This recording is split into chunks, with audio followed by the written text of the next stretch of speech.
আমরা জীবনে কত কিছুই করি। আমরা কত কিছুই করি যেটার কোনো হিসাব আমরা রাখি না। সকাল থেকে রাত হয়, প্রতিটা দিন, প্রতিটা মাস, প্রতিটা বছর গড়িয়ে যায়। আমরা ভাবি না যে আমরা কোনটা ঠিক কোনটা ভুল করে যাচ্ছি।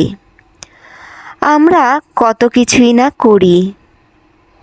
আমরা মানুষ, আমরা চাইলে অনেক কিছুই করতে পারি, কিন্তু সব কিছুর ঊর্ধ্বে একজন আছেন। যাই করি না কেন আমরা ভাবি এইটা কেউ জানলো না, বুঝলো না। চাইলেই কত ভুল ত্রুটি আমরা করে ফেলি। আমরা ভাবি কেউ তো জানলো না, কেউ তো বুঝলো না। কিন্তু মনে রাখবেন, একজনের কাছে জবাবদিহিতা করতে হবে। ঈশ্বর ছাড় দেন, কিন্তু ছেড়ে দেন না। প্রকৃতি ছাড় দেন, কিন্তু ছেড়ে দেয় না। আপনি যেটা করছেন ঘুরে ফিরে সেটা আপনার কাছে আসবে। যদি ভালো কিছু করেন তো সেটা ভালো হয়েই আপনার কাছে আসবে, আর যদি অন্যায় কিছু করেন সেইটাও ঘুরে ফিরে আপনার কাছে আসবে। মনে রাখবেন, সময় সুযোগ সব সময় এক থাকে না। একটা সময় এইটা ঘুরে যায়।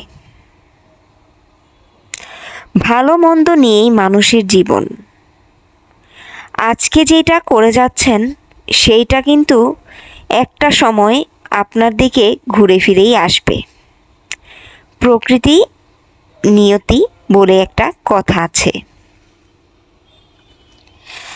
কথায় আছে, কর্মের ফল ভালো করলেই ভালোটাই আপনার কাছে আসবে। খারাপ করছেন, ভাবছেন কেউ দেখছে না, কেউ বুঝছে না, কেউ জানছে না। নিজের বিবেকের কাছে নিজে জানছেন। পরিস্থিতি সুযোগ একদিন ঘুরে ফিরে আপনার কাছেই আসবে। এই জগতে কারো কাছে জবাবদিহিতা করতে হবে না, কিন্তু মনে রাখবেন, পরকালে আপনার প্রতিটা কাজের জন্য জবাবদিহিতা করতে হবে। যদি ভালো করে থাকেন তাহলে অবশ্যই ভালো কিছু আপনার জন্য অপেক্ষা করছে, আর যদি খারাপ কিছু করে থাকেন সেটার জন্য আপনাকে জবাবদিহিতা করতে হবে। তাই ঈশ্বরের কথা মাথায় রেখে প্রতিটা দিন পার করুন, প্রতিটা কাজ করুন। দিনের কিছুটা সময় ঈশ্বরের জন্য রাখুন, তার নাম নিন, তাকে স্মরণ করুন, তাকে স্মরণ করে প্রতিটা কাজ করুন। ভালো মন্দ সব কিছুর জন্য আপনার ফল আছে।